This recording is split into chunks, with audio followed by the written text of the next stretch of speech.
Hi and hello there, Aries! Welcome new subscribers. My name is Yan, returning tambayers. Thank you sa inyong walang sawang love and support for me. At kung hindi nyo pa subscribe po tayo other channel, link is down below sa ating description box. So if interesado, click lamang yan para kayo makapunta there. At yun nga, lahat tayong gender dito ha, babae, lalaki, LGBT, lahat tayo welcome. Pwede rin pong i-switch ang mga roles dahil possible talaga magkapalit-palit kasi general reading ito. And at the end of the day, lahat po ay may free will na free niyong gamitin anytime, anywhere. At yun nga mga babes, wala tayong gender dito ha. Okay? And of course, no, just take only what resonates. Pero, yung kukunin natin ay ang inyong messages para sa buwan ng August. So yeah, mga babes, now let's go ahead and check these messages para sa iyo, no, para sa buwan ng August 2025. Aries. Archangel Michael, thank you so much. Angel guides, can we get messages right here for Aries, please? What does Aries needs to know? Can you please show me? Aries. Aries.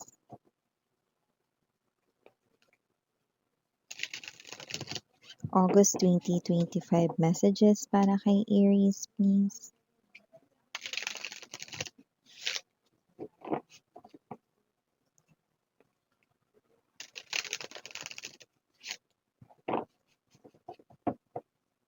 Okay, so let's go ahead and check these messages para sa iyo, Aries. So guys, you do have here the energy of the sun. You also have here the Chariot but it's in reverse. Present din dito ang Queen of Swords. Okay. Nandito din here for you guys ang Two of Swords. Here din ang the Star. Present din dito ang Nine of Cups energy. Andito din ang Five of Coins. Okay. Ten of Pentacles is in reverse. Bottom of the deck for Aries, we have the Hermit. We also have here the Ace of Wands and the King of Coins. Okay.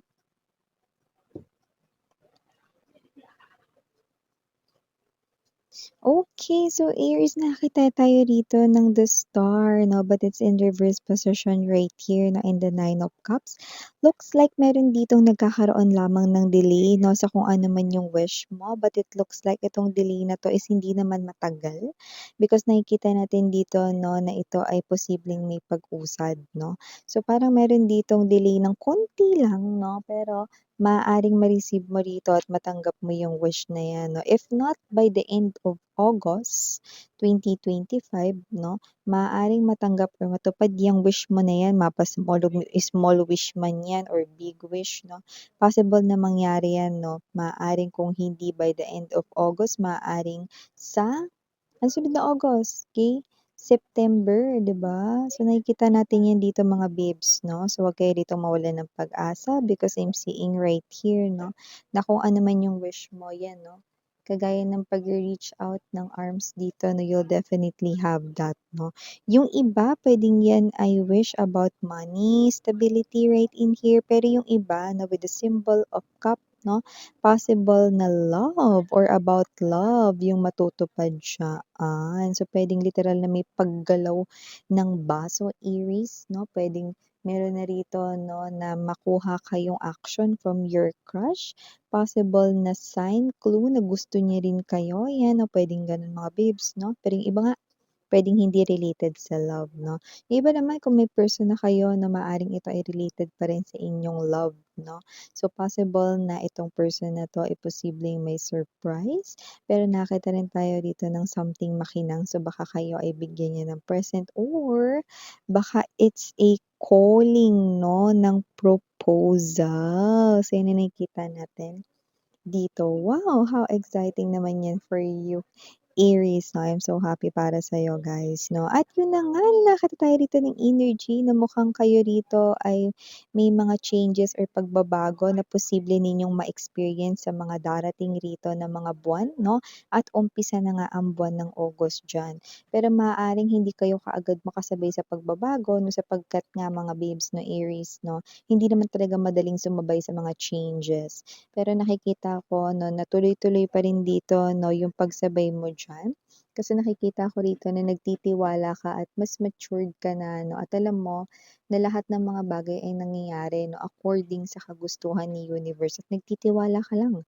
You're trusting the process, you're going with the flow 'no, dahil pasasaan ba with the sun, okay, you are being redirected doon sa pathway 'no, na talagang mas deserve mo. Yung mga pagbabago na yan puwedeng may kinalaman dito 'no, sa iyong life talaga, and I'm picking up 'no, with the Chariot in reverse 'no, it's something to do with your connections. May nakikita akong mga matatanggal rito sa life mo, not literally sila ay mamamaalam sa mundong ibabaw ha. May mga hindi ka lang dito kakausapin na 'no, pero yun naman ay mga hindi mo na kailangan 'no. At meron din namang mga mananatili 'no, yun yung mga deserve na manatili sa life mo 'no. At yung iba naman rito 'no, is may mga bago kayong makikilala. At first, maaaring hindi mo sila agad-agad pagkatiwalaan 'no, pero makikita mo kamuka't-mukat 'no, na mapagkakatiwalaan mo sila 'no. At nakikita ko rito 'no, na hindi lang sa salita kundi sa mga actions 'no, kaya sila ay mapapabilang dito sa mga taong pagkakatiwalaan mo in the future, 'yan. So, nakikita ko rin dito mga babes na posibleng meron ka rito 'no, na pagsabihan ng straightforward. May isang taong lalapit sa'yo rito 'no, at hihingi ng tulong pinansiyal with the Five of Pentacles energy. Pero kung sino man siya mga babes, nakikita ko rito na etong tao na 'to 'no, ay tamad, 'yan 'no. Siya yung klase ng energy na alam niya na pag-iiwanan siya 'no, pero hindi niya ginagawa yung best niya para makahabol 'no. Anong ibig mo sabihin dun, Miss Yan? So, kung sino man ito, parang tamad siya at parang alam niya naman, mga babes 'no, na cargo niya ang kanyang sarili. Pero parang may energy siya na nakaasa siya sa ibang tao 'no, at parang alam mo na ganyan yung ugali niya, kaya gusto mo yang baguhin. So, you're not tolerating that kind of action. So, with the Queen of Swords energy, Aries, maaaring pagsabihan mo siya rito. Yeah, maaari siyang ma-hurt sa sasabihin mo na pero ayaw mong magpaligoy-ligoy rito dahil gusto mo rito na parang matauhan siya no, at magising dahil para rin naman sa kanya yan. Kung sino man yan, pwedeng malapit yan sa life mo at gusto mo na baguhin niya yung kanyang life, no? Para naman sa ikabubuti rin niya. Iyan. So, puwedeng kahit sino 'yan, someone close to you, puwede naman na kapatid mo 'yan, kaibigan mo 'yan, puwede rin naman na kasamahan mo sa trabaho na lagi mo kasama every lunch or break time, 'yan, 'di ba? So, nakikita ko rito. Oh, Aries, mukhang meron ditong twin flame 'no, na mami-meet kayo. For some reason, nakaramdam tayo ng energy ng Taurus. Maaaring may Taurus placement sa natal/birth chart 'no, ang inyo rito 'no, na twin flame or maaari rin naman na posibleng siya ay Taurus rin 'no. Pero yung iba puwedeng kahit ano yung zodiac sign niya, pero maaaring meron siyang Taurus sa kanyang natal/birth chart, 'yan 'no. So, with the Two of Swords energy, 'yan 'no, kung gusto niyong malaman yung iba pang informations dito, mangyari lamang 'no, na panoorin ninyo ang ating reading 'no, for Taurus na ginawa natin yesterday. Taurus, August 2025, 'yun 'no. Kasi nakita ko rito na mami-meet ng Taurus ang kanilang twin flame 'no, at mukhang kayo ang twin flame ni Taurus, ang taray. Pero yun nga, you could be dealing with other zodiac signs ha, just take how this resonates, okay? So, nakikita ko rito 'no, na kung sino man yang twin flame na yan maaaring maging Tom and Jerry kayo sa umpisa, mag-clash kayo. Maaaring hindi mo siya feel sa umpisa, pero nakikita ko dito na para kayong rubber band na 'pag hinatak mo 'no, babalik pa rin 'no, sa isa't isa. Ta's nakikita natin dito that this connection will be so magnetic at nakikita ko na habang tumatagal ang inyo rito 'no, na pagkakakilala sa isa't isa, mas lalalim rin ang inyong connection at meron talagang mai-in-love. So, yun ang nakikita natin dito 'no, at nakikita natin dito mga babes 'no, na kung sino man yan, this person here will also feel the same way sa'yo. Aries, yan, wow. So, maliban diyan sa mensahe na yan 'no, mukhang meron dito with the Hermit right in here, Ten of Pentacles in reverse.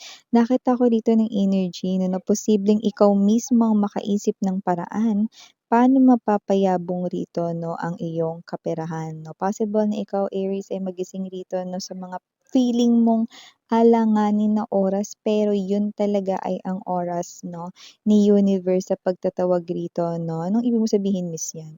Maaaring magising ka 'no, in between 2 AM to 5 AM. So, kahit aling oras ko dun magising 'no, kahit 2:02 ka pa magising ng madaling araw,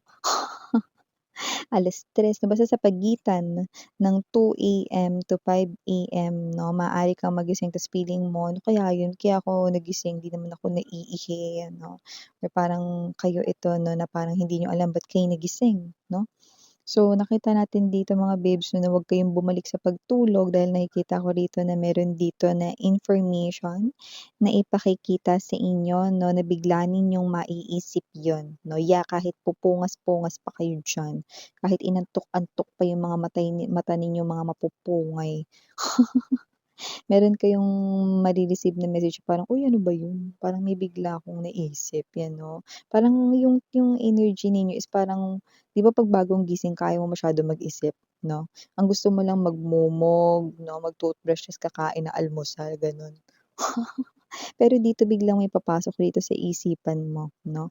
So, kung ano man ito, nakikita ko rito na ito ay may kinalaman sa pagyayabong ng pera mo, 'yan, tulong sa'yo 'yan ni universe na para madagdagan ang iyong ipon or mas makaipon ka more, 'yan. So, maliban diyan Aries, nakita rin ako ng energy rito, meron ditong may gusto sa'yo with the Ace of Wands energy 'no, matagal na, okey, na nakikita natin dito. Kaya lang, panay iwas siya sa'yo. Bakit? Kasi iniisip niya rito yung nakaraan niya, medyo hindi kasi maganda yung nakaraan niya. So, parang nahihiya siya 'no. Although kahit matagal na siya may gusto sa'yo, parang feeling niya hindi ka niya deserve, 'yan 'no.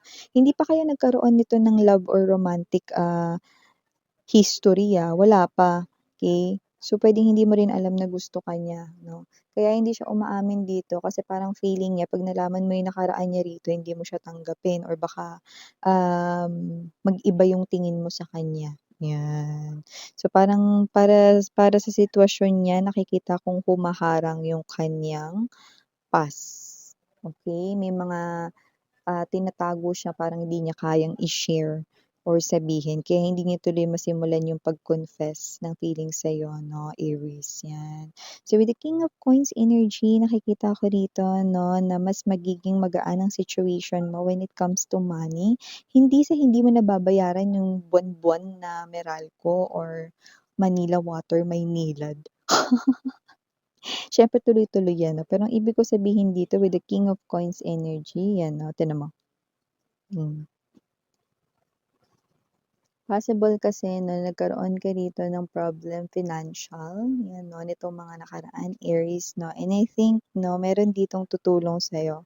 Someone mature than you, someone right here 'no, na posibleng padala rin ni universe 'no, upang matulungan ka. So, nakikita ko rito that this person here will be your support at nakikita ko rito na yun yung kanyang role dito sa life mo. So, hindi rin naman siya rito as in magtatagal sa inyong world 'no, possible na kung saan siya galing dun rin siya magbabalik 'no. So kung sino man siya, ang role niya lang is guest, pero ang role niya is supporting role 'yan 'no. Kumbaga sa eksena sa mga teleserye 'no, ang mapapanalunan niya rito ay ang supporting actor or actress, 'yan 'no. Kung sino man siya, puwedeng may kaalaman siya tungkol doon 'no, sa pinansiyal na 'yun, ano man yung career mo, negosyo 'no, nakikita natin dito. So, help is coming 'no, at nakikita natin dito na malaki yung magiging tulong niya rito kaya hindi mo rin siya rito makakalimutan kahit na siya ay dumaan lang sa life mo.